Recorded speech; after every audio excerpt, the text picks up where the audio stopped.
Bienvenidos a esta presentación que he venido a titular La huella que nos dejan, la huella que dejamos.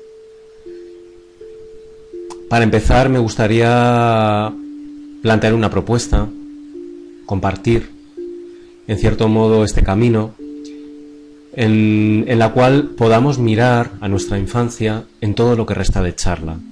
Mirar en el sentido de dejar que afloren recuerdos, que afloren experiencias, vivencias que hayamos tenido, imágenes, sonidos, músicas, y que en cierto modo nos permitan hacer un ejercicio de toma de conciencia con lo que ha sido nuestra propia vida. Me gustaría lanzar una pregunta sin buscar una respuesta en este momento, simplemente dejándola en el aire y que el propio devenir de la charla y la propia reflexión que cada uno haga interiormente la responda. Esa pregunta es: ¿nos marcan las experiencias vividas en la primera infancia? Para abordar este tema me gustaría comenzar exponiendo lo que es el concepto de apego.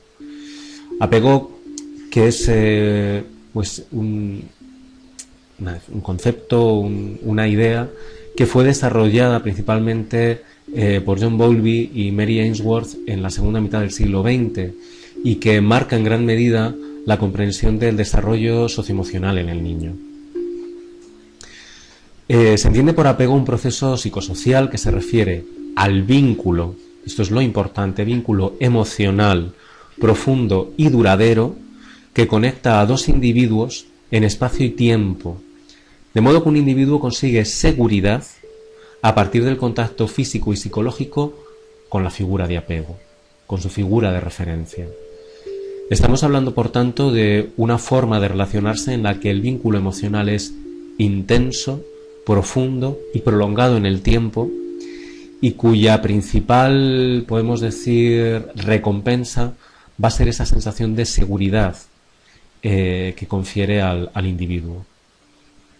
Para que se pueda producir este vínculo es necesario que exista un aprendizaje dependiente de la experiencia. No es un aprendizaje cognitivo, no es un aprendizaje de ideas, de conocimientos, sino es un aprendizaje de la propia vida. Y se tiene que basar en lo que es la existencia de estímulos sensoriales, es decir, tacto, vista, gusto, oído, todo lo que serían estímulos que fueran parte de la interacción entre el bebé y el cuidador, entre lo que es la cría, en el caso de, estamos hablando un poco del desarrollo en animales, y su figura materna.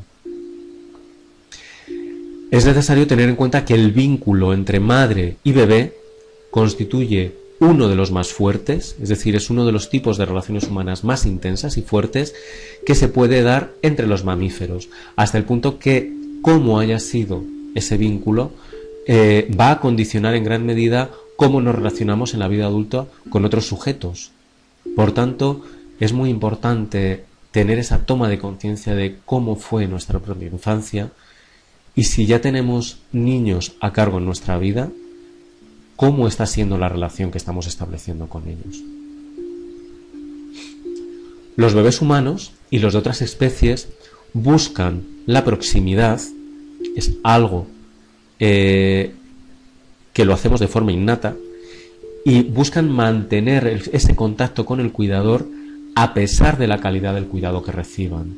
Esto es un hallazgo muy importante, no solo a nivel descriptivo, es decir, que se vea en el día a día cuando estamos trabajando con niños y con sus padres, sino también a nivel experimental con animales. Y es algo que creo que es de suma importancia para entender cuando ese cuidado no ha sido el óptimo, no ha sido el más deseable, sino que ha habido por parte de la figura del cuidador alguna conducta de abuso, alguna conducta de maltrato. Normalmente cuando ese bebé sea adulto va a buscar figuras de apego, figuras de referencia, aunque sean en relaciones afectivas, en las que pueda haber ese tipo de conductas, puesto que, aunque puedan ser dolorosas, es lo que hemos aprendido. Y tomar conciencia de ello puede ser el primer paso para superar obstáculos o patrones de comportamiento en nuestra vida. Es muy importante hacer una reflexión, por tanto, de qué obtenemos de nuestra madre, de la figura materna. Sobre todo esto es atribuible o podemos decir extrapolable a lo que son las relaciones madre-cría, madre-hijo en los mamíferos. Por un lado, presencia, es decir, la figura materna nos da presencia, nos regala su presencia y eso hace que realmente tengamos seguridad. Es alguien que está ahí para nosotros cuando somos bebé. Esta presencia implica también un contacto físico del que muchas veces prescindimos o lo dejamos al mínimo, ya sea por recomendaciones que nos llegan de crianza o porque nos cuesta hacerlo. Y realmente ese contacto físico tiene múltiples funciones. Favorece la conexión emocional entre madre y bebé, pero también favorece el calor físico, la regulación térmica, la regulación emocional, la estimulación sensitiva y sensorial. Por lo tanto, tiene una función crucial para nuestro desarrollo, para nuestra propia conciencia corporal, como después voy a comentar también. Por otro lado, la nutrición. Un aspecto importante es que, la figura materna es la que se encarga de la alimentación, pero quiero llevarlo al punto de lo que significa la lactancia materna, la lactancia natural, podemos decir de alguna forma, que con el desarrollo de nuestra civilización occidental, de nuestra sociedad, y podemos decir la tecnificación, la incorporación de la mujer al mundo laboral, etcétera, hemos considerado que es normal reducir ese periodo de lactancia o incluso que no exista, puesto que va a haber sustitutos que tienen la misma función. Esa creencia, en cierto modo, está marcando a las generaciones que ya están, podemos decir, desarrollándose, y las futuras, si no hacemos un verdadero ejercicio de toma de conciencia de la importancia que tiene la lactancia natural, no solo a nivel nutricional, que la tiene, sino también a nivel de lo que influye en el vínculo madre-hijo y lo que va a suponer para la edad adulta. La madre es una fuente también de emociones positivas, es decir, el niño va a aprender las emociones y a regularse y controlarse emocionalmente a partir de su figura materna. Utilizo indistintamente madre figura materna, sabiendo que mucha de esa figura materna no va a ser la madre biológica, pero esa figura de apego, de referencia, lo que es el rol materno, es fundamental para el niño. Lo desempeñe quien lo desempeñe. Y esa estimulación mediante emociones positivas es fundamental para un correcto desarrollo socioemocional del niño. Y aquí sí me explayo más con lo que es la estimulación sensorial. Principalmente, táctil, el contacto piel con piel es fundamental, la existencia de caricias, la importancia del masaje infantil en este tipo de interacción madre-hijo. La estimulación auditiva, no tenemos que recurrir a nada artificial, ni a canciones que ponemos en nuestro reproductor de sonido o en el ordenador. Simplemente hablar, cantar a nuestro niño, tener un habla melódica y la forma en la que hablamos. Es decir, un niño va a aprender más, sobre todo en los primeros meses, de nuestra entonación que realmente de lo que estamos diciendo. Es importante la estimulación visual, y para ello tenemos que tener muy claro que el niño es un experto en descifrar expresiones no verbales.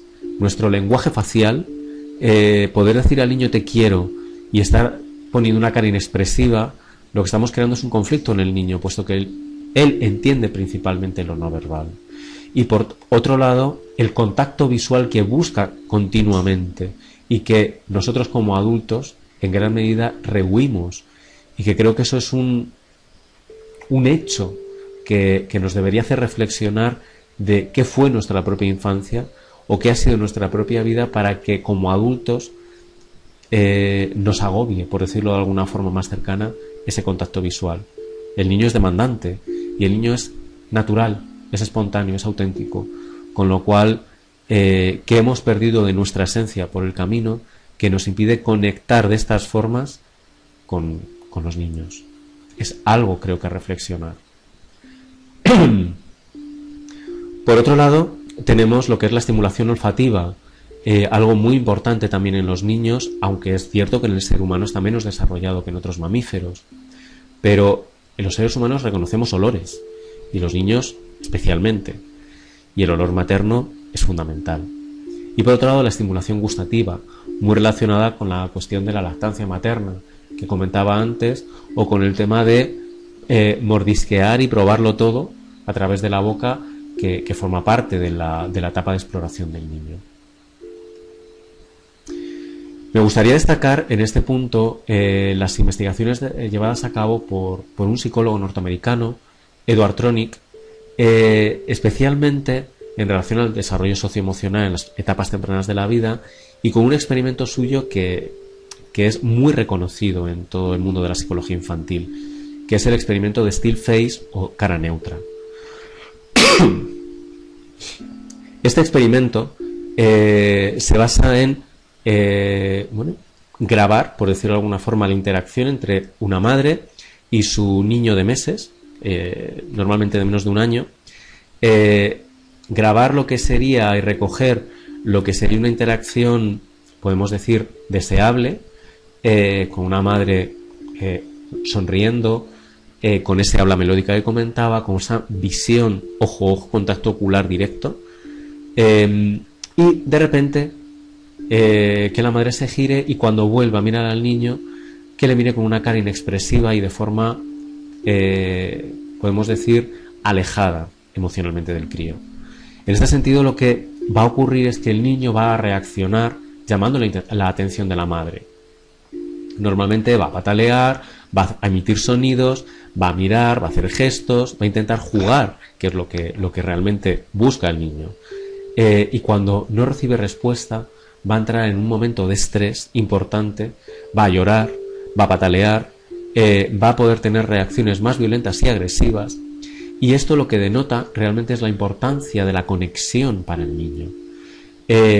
Podemos pensar que esto no tiene importancia, pero cuando consideramos que aprendemos por la experiencia y este momento se repite de una forma habitual en determinadas circunstancias, o cuando somos padres estresados y a los críos los queremos mucho, pero no verbalmente manifestamos no es toda nuestra carga de ansiedad y de desbordamiento, quizá podríamos empezar a tomar conciencia de qué es lo que está recogiendo y aprendiendo el niño de cara a lo que hacemos. Por otro lado, hay otro experimento de otro psicólogo norteamericano que también creo que es muy importante para tomar conciencia de cómo aprenden los niños y sobre todo cómo aprenden lo positivo o lo menos positivo, lo menos deseable. Se trata de colocar al niño sobre una superficie en la cual en su parte central hay una porción transparente, es una superficie de plástico, y a través de esa porción transparente se visualiza un vacío. Entonces, al otro lado de esa superficie está la madre. Se le pide que la madre haga expresiones, pero no hable. Y entonces, con esas expresiones puede animar al niño a cruzar, o puede, por el contrario, expresar miedo, desconfianza, y entonces, deja que el niño decida en todo caso. Lo que se demuestra, y tanto en este caso como en el anterior, dejaré los enlaces a YouTube para que podáis visualizar estos vídeos. Lo que queda claro es que ante una expresión de miedo de la madre, el niño aprende desconfianza, falta de confianza en dar un paso hacia adelante. Y cuando la madre muestra confianza, normalmente el niño va a experimentar y va a probar si puede cruzar por esa superficie transparente. No se va a lanzar, podemos decir, de forma loca, sino que va a ir tanteando, pero al menos va a dar el paso. Con lo cual aquí el aprendizaje del miedo y la confianza entran en juego. Y creo que es importante pensar cómo ha sido nuestra infancia o qué infancia estamos permitiendo a nuestros niños para que realmente podamos entender sus reacciones o nuestras propias reacciones en la adolescencia, en la etapa adulta, en función de lo que vivimos. Todo lo que estoy diciendo no está orientado a culpabilizar ni a nada ni a nadie, ni a juzgar, sino creo que todo lo contrario. Primero es a tomar conciencia de qué ocurrió o qué está ocurriendo, y en función de eso tomar perspectiva para saber qué puedo hacer ante ello. Creo que al final todos tenemos una responsabilidad. No estoy hablando de culpa, sino de responsabilidad en los que vengan después, y sobre todo esa responsabilidad es tomando las riendas de nuestra propia vida, con lo cual creo que es un paso importante el tomar conciencia como primer paso. En relación a todo lo que estaba comentando de qué aporta una madre, aquí dejo pues lo que sería el resumen de una investigación. Hay múltiples investigaciones en este sentido, en este caso de lo que significa el tacto, o cómo los bebés, los niños de pocos meses, reaccionan al estrés cuando existe contacto físico. Y en esta investigación quedó claro que aquellos bebés cuya madre está expresando facialmente una cara neutra muestran una gran elevación de cortisol, pero aquellos en los que la madre está expresando esa cara neutra, pero hay caricias, esa elevación de cortisol es menor, es decir, hay menos estrés cuando al menos hay un contacto físico, aunque facialmente estemos expresando esa, podemos decir, falta de interés, en cierto modo desmotivación. Cuando existen esas caricias hay un mayor tono vagal en el niño durante el juego, y el tono vagal está muy en relación con podemos decir, nuestro sistema de regulación de la relajación, por hablarlo de una forma sencilla y asequible. Es el sistema parasimpático el que está activado. Creo que es algo importante dar esta importancia al contacto físico con los niños. Este otro trabajo que habla de la eficacia del masaje en niños prematuros nos dice que aquellos bebés que reciben masaje materno, es decir, masaje por parte de la madre, durante su estancia en una unidad de cuidados intensivos neonatal, mostraban menos puntuación en su escala de dolor cuando recibían el alta respecto a aquellos que no recibieron el masaje. Con lo cual vemos de nuevo la importancia de la estimulación táctil, de la caricia, del abrazo,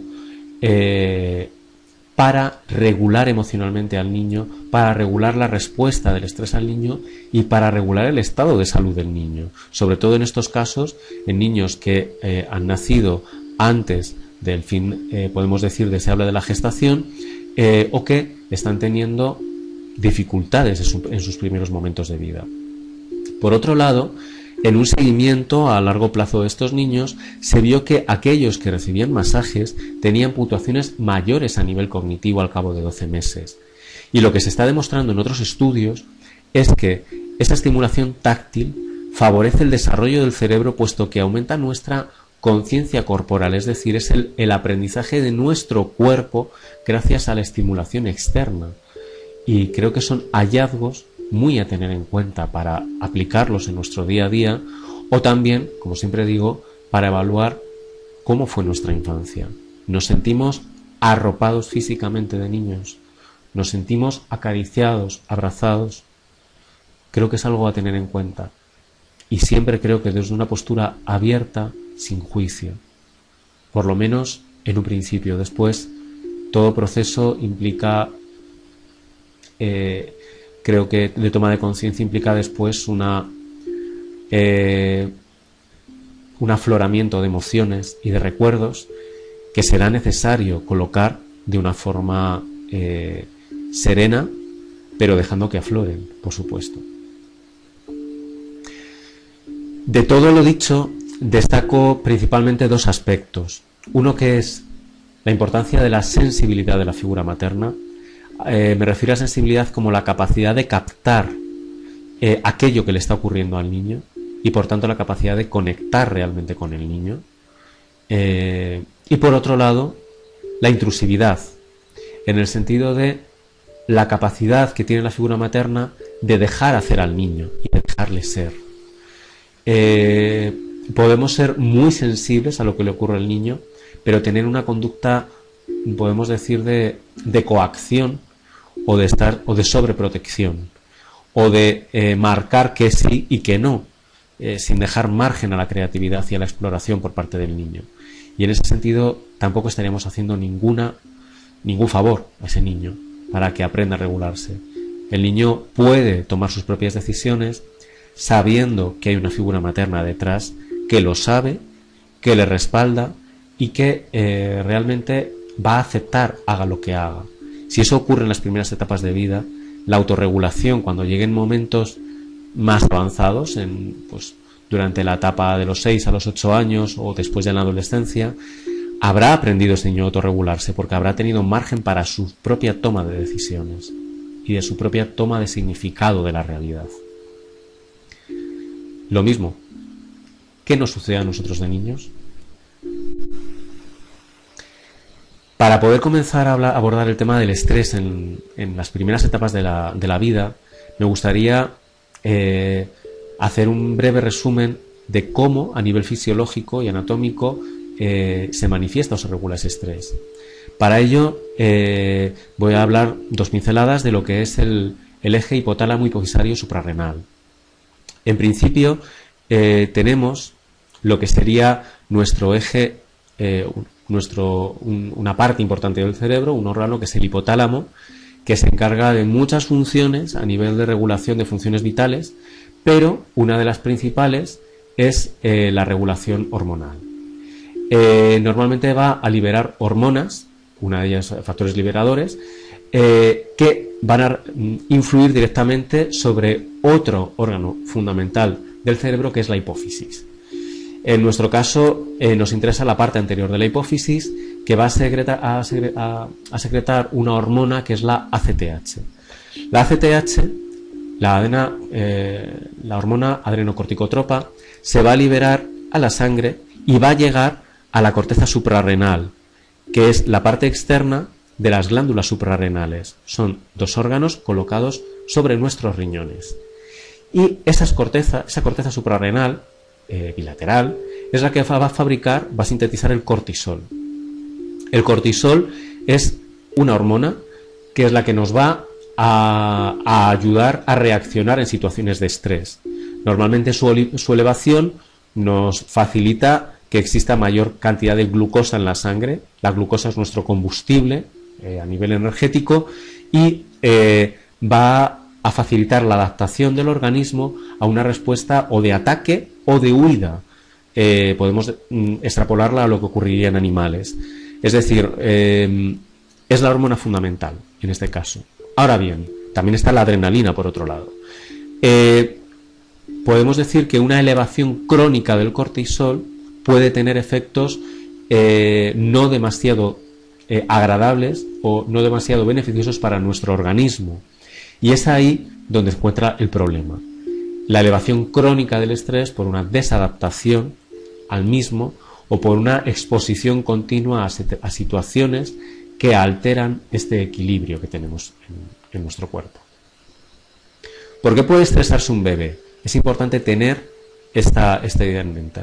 Entonces, para ello he recurrido a distintas fuentes bibliográficas. Por un lado, esta investigación, que es una revisión bibliográfica del 2013, con grupos de investigación tanto de Estados Unidos como de Holanda, y que me parece importante para hablar de lo que significa la adversidad en la etapa temprana de la vida y cómo nos condiciona la vulnerabilidad y la resiliencia. Ahora después hablaré de datos extraídos de este trabajo. También un trabajo más reciente de 2014 de la Universidad de Nueva York, en la que también habla de la importancia del apego y de cómo se produce el desarrollo cerebral en las etapas tempranas de la vida cuando ha habido situaciones estresantes. Este grupo de trabajo ha experimentado sobre todo con ratas y tiene resultados, la verdad es que bastante esclarecedores, que se pueden extrapolar en gran medida a lo que ocurre en los humanos. En cierto modo, de esas investigaciones puede deducirse que existe en los mamíferos un periodo de respuesta reducida al estrés. Es decir, en los roedores, que tienen un periodo de desarrollo mucho más rápido y un periodo de vida mucho más corto que los humanos, sería entre los 3-14 primeros días de vida. En el caso de los humanos, principalmente será entre los 6 y los 12 meses.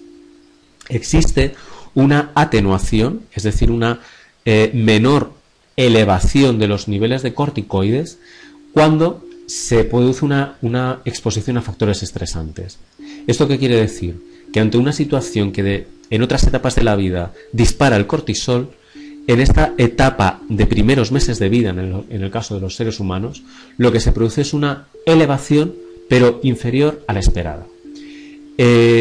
Parece que el mecanismo que hay detrás de todo ello es una respuesta reducida de las glándulas suprarrenales a la hormona ACTH que fabrica la hipófisis. Es decir, que las glándulas suprarrenales en cierto modo están preparadas para no tener una respuesta excesiva a pesar de que la ACTH esté en cierto modo activándolas. Y se considera, para dar una explicación a esto, que esa baja respuesta al estrés es un mecanismo biológico que permite la adaptación a una figura de apego a pesar de la adversidad. Considero que este hallazgo es crucial, puesto que justificaría lo que decía en un principio de que incluso cuando ha habido maltrato por parte de esa figura de apego, de esa figura de cuidado, ese cuidador principal en la etapa inicial de nuestra vida, realmente nos vamos a pegar. Es decir, nos vamos a vincular afectivamente y es más, en el caso de ratas, en las que muchas veces esa figura de apego iba asociada a una descarga eléctrica, la rata emitía sonidos, gemidos de dolor, pero estaba pegada a su madre, a su figura materna. Con lo cual, incluso a nivel psicológico, puede que haya una disminución de lo que es la percepción de ese dolor, a pesar de que sí existe una expresión objetiva del mismo. Creo que es un hallazgo para la reflexión. Por otro lado, bueno, esto es en relación a lo que estaba diciendo, en las ratas se puede condicionar este aprendizaje, que es lo que condicionaba, y cuando se administran estos estímulos dañinos, se sigue produciendo ese vínculo.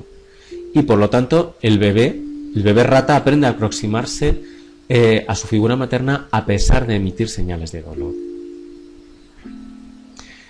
A nivel neurobiológico, es decir, ¿qué está produciéndose en el cerebro? Existe una zona cerebral, que es la amígdala, que es la responsable, en cierto modo, de regular nuestras respuestas de miedo y de agresividad. Normalmente es un circuito automático de respuesta ante situaciones que consideramos estresantes y que nos va a condicionar o la huida o el ataque. Antes de que llegue incluso a nuestra corteza cerebral, que es la que dice, ojo, ataca o sal corriendo, pero en este caso sería una respuesta más automática. Bueno, pues esta amígdala, que es la que en el resto de la infancia y también en el adulto regula esas respuestas automáticas y podemos decir más intuitivas o instintivas, en el caso del niño en los primeros meses o en el caso de la rata en los primeros días se encuentra menos activa. Por lo tanto, vemos que las glándulas suprarrenales fabrican menos cortisol. Ese menor cortisol hace que la amígdala esté menos activa y por tanto se favorece la creación del apego, a pesar de que pueda ser abusivo. La persistencia de un estímulo estresante intenso acorta este periodo. Es decir, que podemos decir que ese periodo de respuesta reducida al estrés, cuando la respuesta al estrés o el estímulo estresante está actuando de una forma continua, se va a acortar en el tiempo.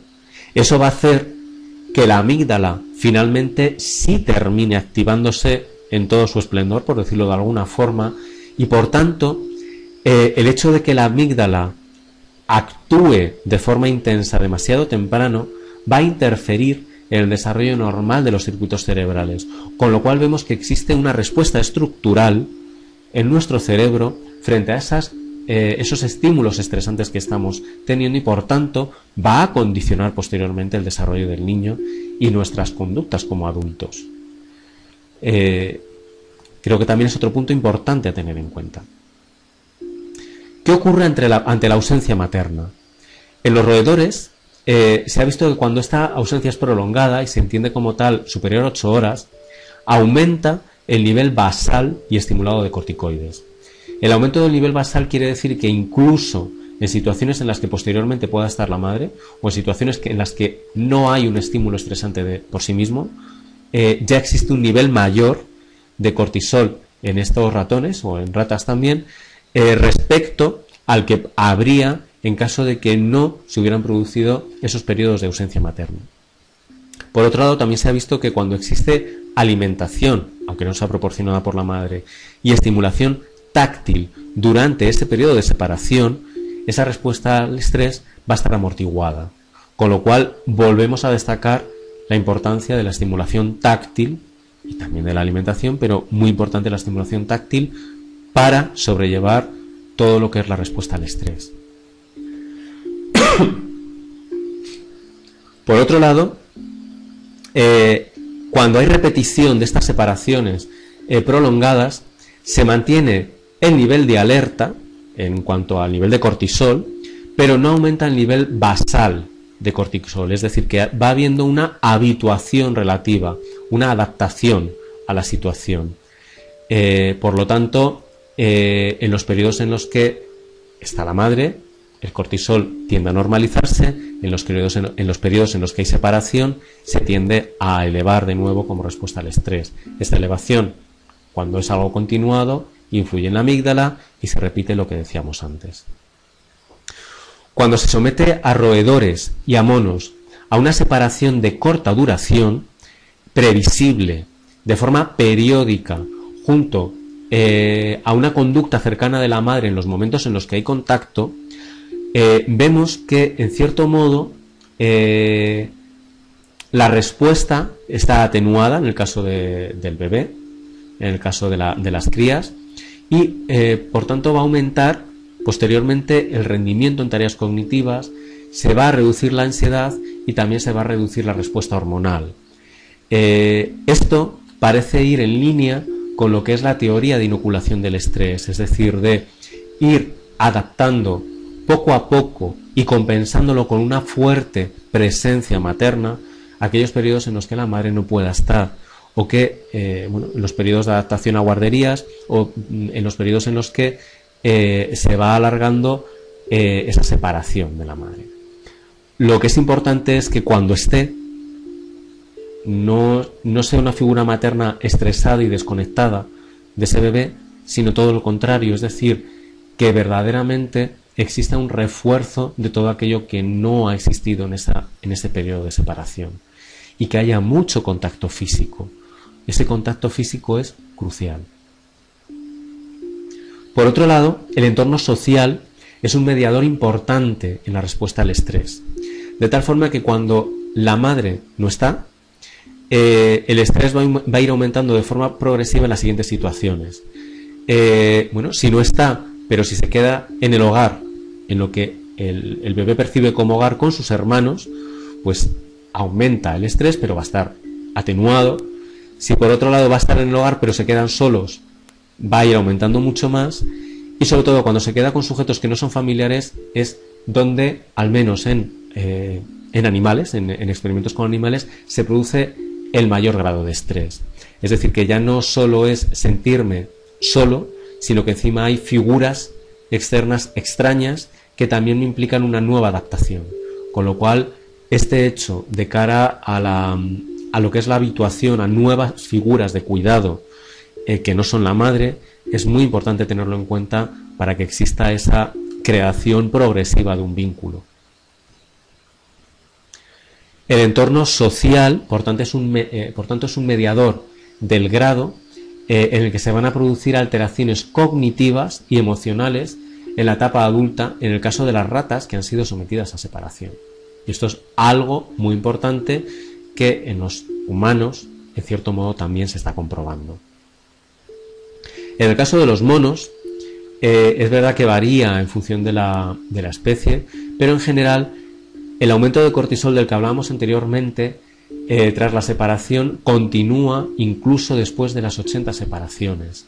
Es decir, lo que vemos es que seguramente a medida que subimos en la escala evolutiva va a tener mayor peso ese vínculo con la madre, esa figura de apego, y por tanto los periodos de habituación van a prolongarse durante más tiempo. En el caso de humanos, aquellos bebés que comienzan con un régimen de cuidados alternativos, es decir, que o van a guardería o tienen otra persona que comienza a hacer las veces de madre, existe un aumento del nivel de cortisol frente a los que continúan con sus madres en el mismo momento vital, y la habituación comienza posteriormente a la primera semana, es decir, que es un periodo que no es inmediato y es muy progresiva. ¿Qué mecanismos justifican la alteración de la respuesta al estrés? Por un lado, parece que puede haber alteración en determinados receptores de los corticoides, es decir, el cortisol va a actuar en células de distintas partes del organismo a través de receptores, también a nivel cerebral.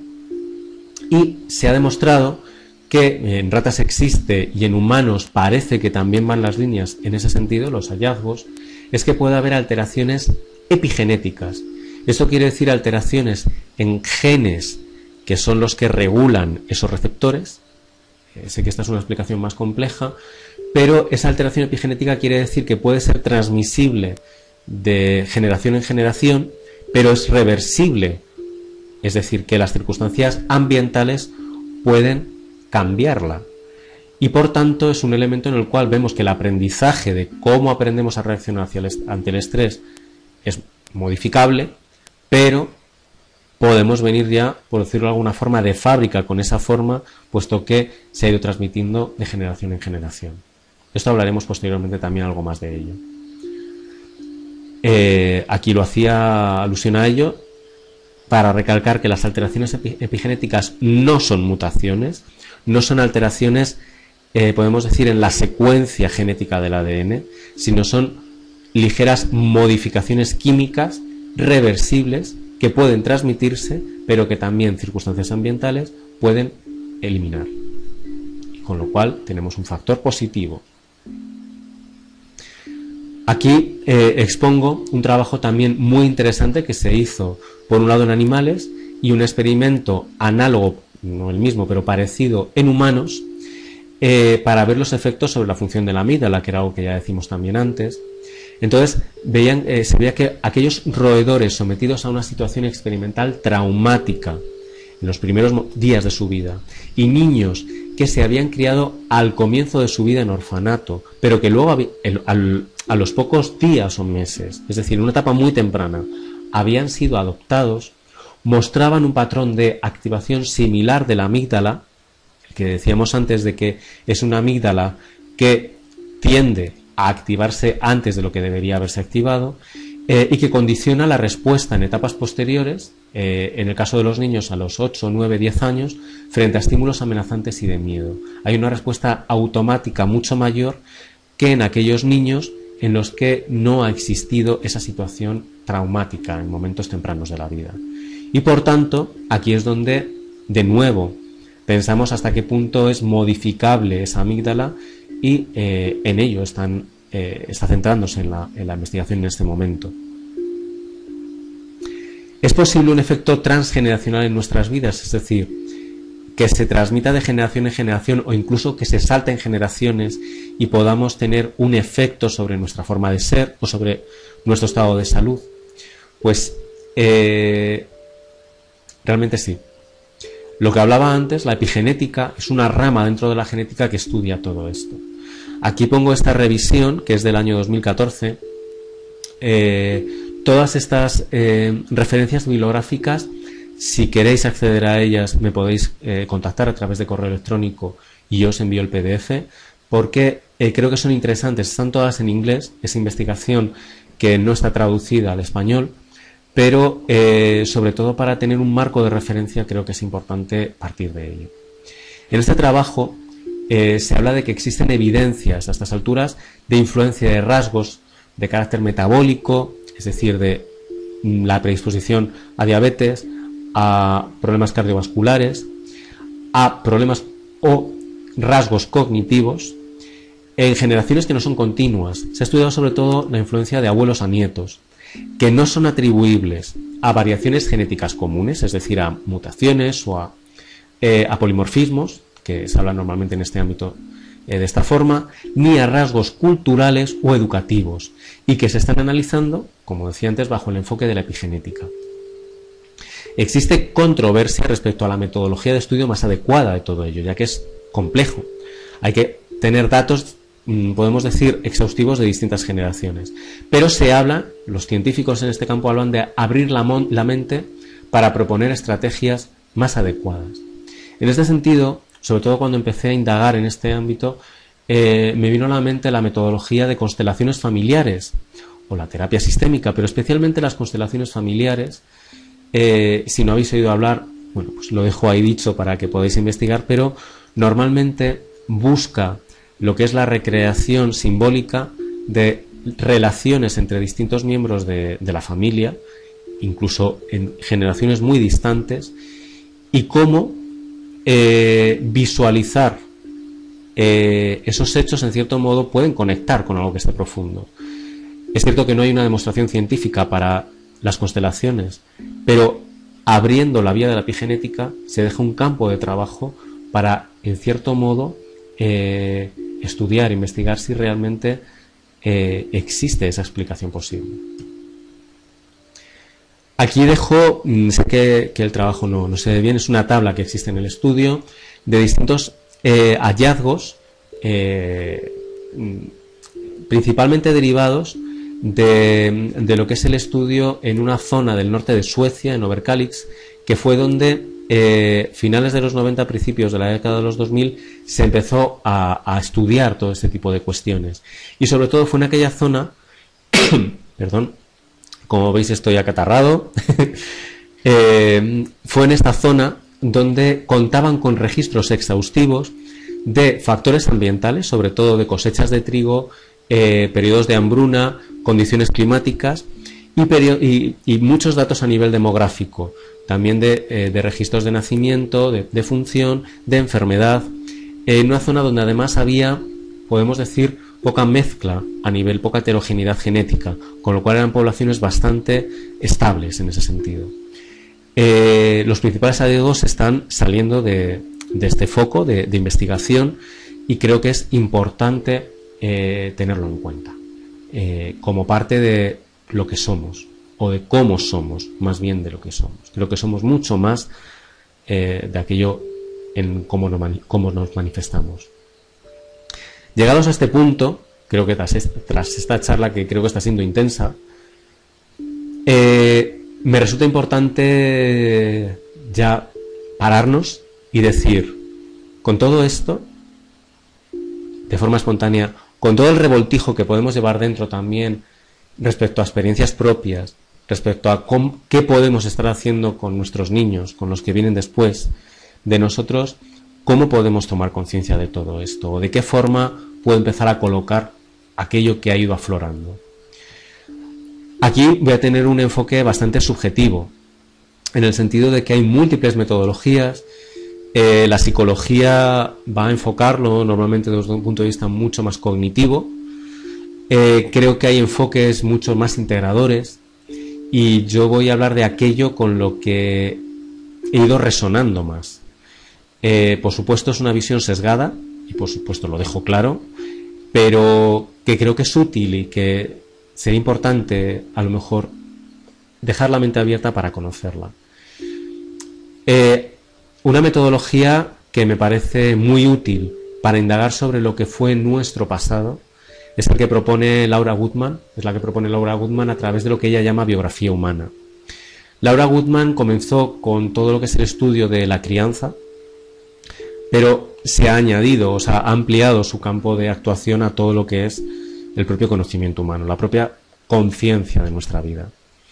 En ese sentido, voy a lanzar dos ideas que son las que a mí personalmente me parecen más importantes y sobre todo que más centradas con el tema que estamos abordando.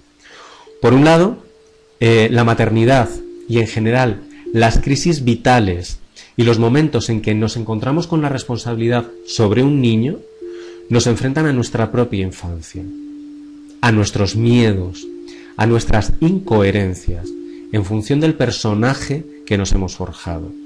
Laura habla de ese personaje como si fuera esa coraza o ese disfraz que nos hemos tenido que ir poniendo para poder sobrevivir en nuestra vida y que todos de una forma u otra llevamos, puesto que en raras ocasiones se nos ha permitido ser tal cual nos mostrábamos. Partiendo de esta idea, que creo que es importante, a mí me resuena mucho tomar conciencia de cómo reaccionamos cuando tenemos a un niño delante. Nos incomoda, nos hace conectar rápidamente, nos saca nuestra parte infantil, nos sale el afecto pero ponemos una barrera después. Creo que es muy importante esa toma de conciencia para conocernos a nosotros mismos. Por otro lado, y para mí esta parte es muy importante, nuestros recuerdos están condicionados por quién nos contó. Normalmente suele ser la madre o la figura que hemos tenido de referencia en nuestra crianza. Pues es difícil recordar cuando aún no tenemos lenguaje, en los primeros años de vida, o cuando no se nombran experiencias vividas, pero que han resultado invisibles. Es decir, si ha habido un abuso o ha habido un maltrato en el que no se lo digas a nadie, era la frase que habitualmente se decía, cuando llegamos a adultos, seguramente sentimos o pensamos si eso es real o no, si tuvimos aquella vivencia o no, porque realmente nadie la nombraba. Lo que nosotros sentíamos, nadie lo decía. No nos sentíamos arropados, ni acompañados, ni reconocidos por nadie, en muchos casos. Y creo que el tomar conciencia de ello, por muy duro que sea, es importante para poder indagar realmente en quiénes somos.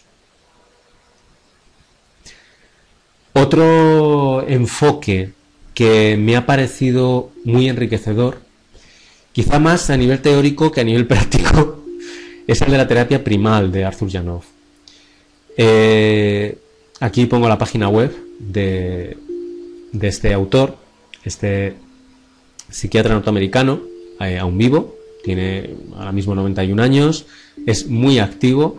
Él comenzó con su teoría a finales de los años 60, tiene un libro que se llama El grito primal, y en cierto modo su enfoque es que en el niño existen determinadas necesidades, sobre todo necesidades físicas de arropo, el calor físico que yo decía, físicas de afecto, de esas caricias, de esos abrazos, del sentirse conectado, reconocido, de ser alimentado, y que cuando no son cubiertas, llega un momento en que el niño, para no sufrir y de forma inconsciente, se disocia.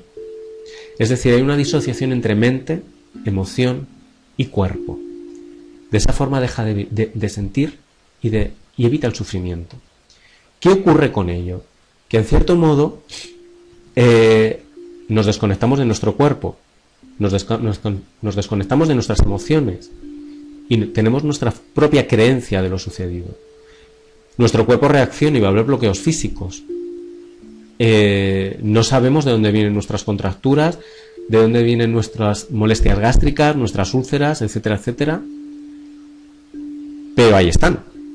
Y por otro lado, tendemos a ciertas conductas sustitutivas con carácter simbólico, nuestros propios gustos, aversiones, afinidades, etcétera, en todos los ámbitos, y aquí creo que el ámbito sexual es muy importante tenerlo en cuenta, seguramente serán un reflejo metafórico de aquello que realmente necesitamos, pero que, claro, al estar buscándolo de una forma simbólica, de una forma metafórica, nunca nos sentimos saciados y estamos, como dice Janov, en una continua neurosis. Para Janov, la única forma de poder sanar es revivir la experiencia o aquellas experiencias de la infancia que en gran parte de sus casos terminaban exponiendo al individuo a una situación, podemos decir, de desgarre interior, que le producían un grito desgarrador, un grito que Janov llamó primal. Primal porque es primigenio, es ese grito inicial, primitivo, de desgarro por haber renunciado a quienes somos realmente, a ese dolor que nos produce no poder ser. Janov, cuando se lee su libro y se ve que también con los años pues no ha cambiado demasiado su metodología, creo que utiliza técnicas demasiado agresivas, de cierto modo, para provocar llegar a esa experiencia. Por mi parte, creo que se puede hacer un conocimiento mucho más progresivo y de toma de conciencia sin llegar a ser de nuevo traumático, y que, en cierto modo, se puede llegar a ese grito, o por lo menos a una expresión física de lo que significó esa rabia, sobre todo por no poder ser.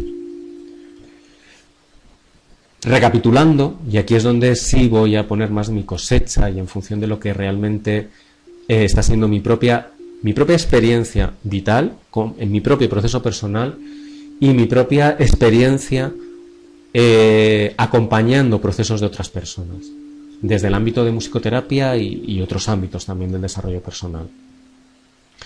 Por un lado, creo que es importante tomar conciencia de que a lo largo de nuestra vida es probable que nos hayamos ido desconectando progresiva e inconscientemente de nuestras necesidades físicas y emocionales más profundas y auténticas, disociándonos para adaptarnos al entorno en el que vivimos.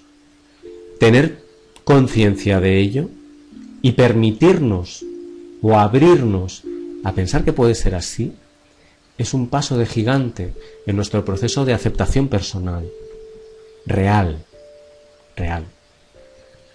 Por otro lado, esta disociación que hace que nuestras pulsiones, nuestros gustos, nuestras preferencias en la vida diaria seguramente no sean más que manifestaciones simbólicas de nuestra sombra, entendiendo por sombra toda aquella parte de nosotros que no reconocemos como nuestra y que incluso cuando la vemos en los demás, rasgos similares, nos saca de quicio, es decir, nos enerva, normalmente nos hace sentirnos mal.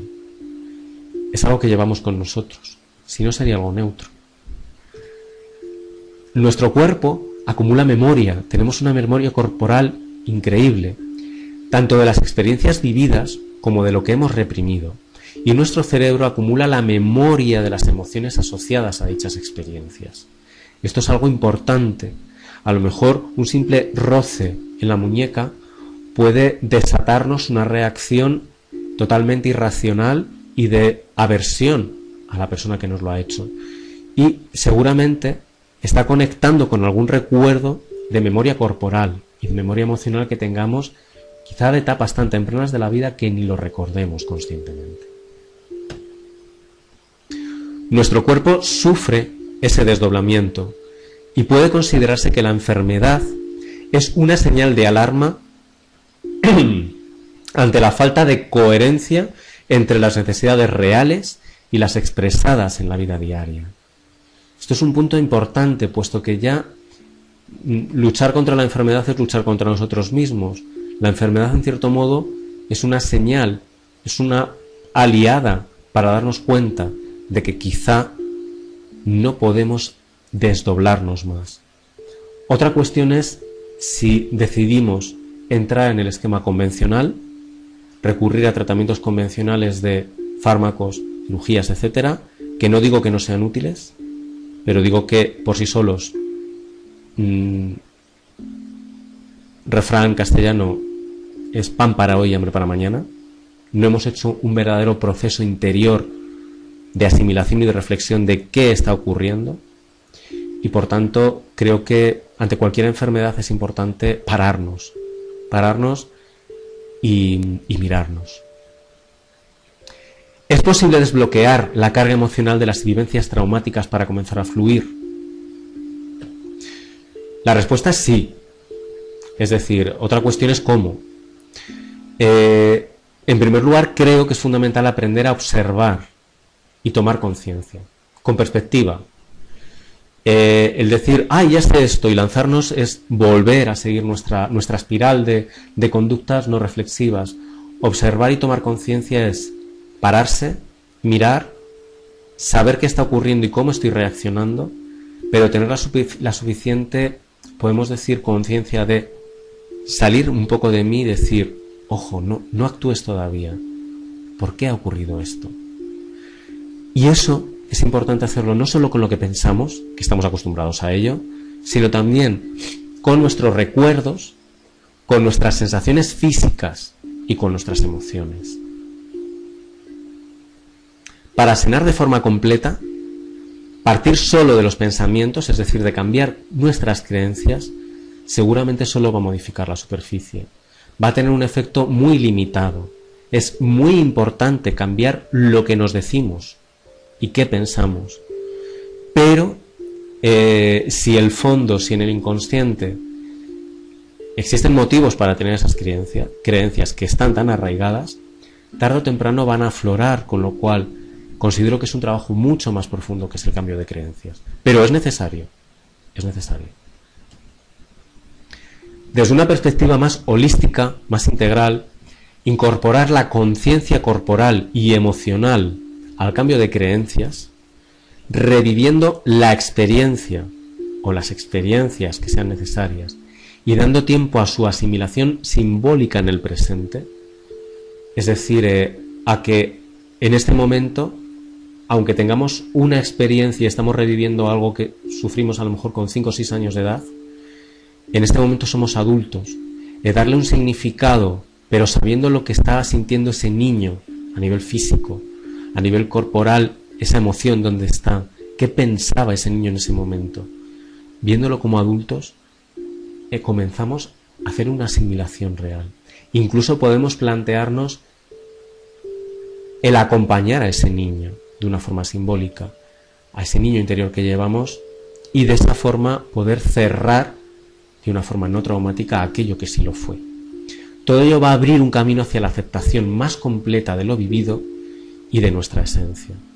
En este caso, lo que es permitirse la visualización de lo ocurrido, revivir, sentir, y ahí los sonidos, la música tiene una parte muy importante, va a ser un paso fundamental para reconstruirnos, para reconstituirnos.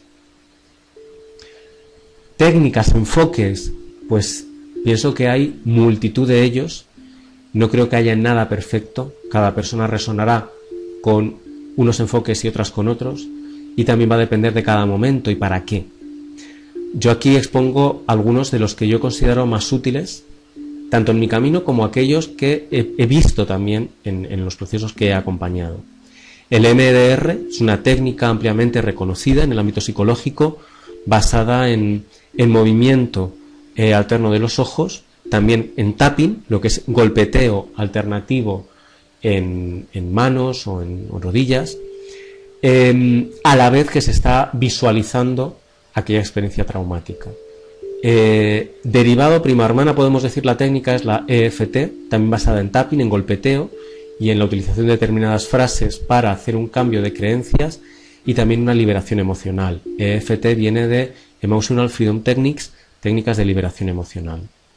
El brain spotting es un derivado del MDR que afina más y utiliza la posición concreta de los ojos, que teóricamente es la que quedó grabada la experiencia traumática. Es decir, en aquella posición en la que estaban los ojos va a ser más útil hacer ese proceso de asimilación o de sensibilización de lo vivido, y es una técnica de reciente aparición y aún poco establecida, poco instaurada. Constelaciones, he hecho alusión antes a ella, renacimiento, respiración holotrópica, viene todo el campo de la psicología transpersonal. En mi caso, me identifico mucho con lo que son las herramientas que aporta la musicoterapia, y cuando hablo de musicoterapia no me estoy refiriendo únicamente al uso de música grabada, que es la menor parte, sino la música creada por el propio sujeto, la improvisación musical como recurso terapéutico, recurso de crecimiento personal, la danzaterapia, arteterapia, es decir, todo lo que son las terapias artísticas como una forma simbólica de acceder al inconsciente y por tanto de favorecer el acceso a aquello que en cierto modo ha favorecido nuestra disociación, la disociación de nuestro ser. En mi caso concreto trabajo distintos aspectos, por ejemplo, el trabajo con la conciencia corporal, la expresión corporal libre, con la voz sobre todo. La voz es uno de los recursos más potentes para aceptarse a uno mismo y para trabajar vivencias, emociones. La percusión, es decir, el trabajo con el ritmo, y la percusión tanto corporal como con instrumentos. La estimulación táctil a través del tapping, principalmente es con lo que trabajo, y todo ello en un entorno en el que se permita revivir de forma controlada las experiencias. Es decir, muchas veces he oído dentro de lo que es el campo psicológico, campo más puramente de los psicólogos, el tema de exponer de una forma gradual, no entrar o no conectar demasiado con la emoción si es muy intensa, para no bloquear a la persona. Y en mi experiencia es todo lo contrario, es decir, cuando creamos un entorno seguro y permitimos a la persona que saque todo, cuando me refiero a todo, es todo, desde un grito, desde un golpear un tambor por una rabia, por la indignación que sufrió por un abuso siendo niño, y que pueda expresar libremente, comienza a haber desbloqueos que facilita el acceso a otros recuerdos, a otras emociones, y que sobre todo comienza a llenar de comprensión a la persona y de aceptación. Creo que al final es lo importante, aceptarse. Reconectarse con nuestro propio cuerpo, reconectarnos para liberar emociones y modificar la mente. Ante todo esto, y a modo ya de final, me queda una de las reflexiones de Jung, uno de los grandes maestros del inconsciente, de la creatividad, que dice que tu visión devendrá más clara solamente cuando mires dentro de tu corazón. Aquel que mira afuera sueña, quien mira en su interior despierta. Normalmente estamos buscando el remedio a nuestros malestares físicos y psicológicos fuera, cargando de culpabilidad y responsabilidad al entorno. Y es cierto, considero que en nuestros primeros momentos de vida, ese entorno fue responsable de lo que vivimos en gran medida. Pero también creo que, siendo adultos, tenemos la capacidad, todos, de poder mirar en nuestro corazón, de mirar en nuestro interior y de darnos cuenta de que únicamente ahí está el camino a la serenidad interior, a la paz interior y en cierto modo a la felicidad. Cada uno tendrá su concepto de felicidad, pero desde luego al hecho de sentirse completo en sí y unido a todo y aceptándolo todo tal cual es.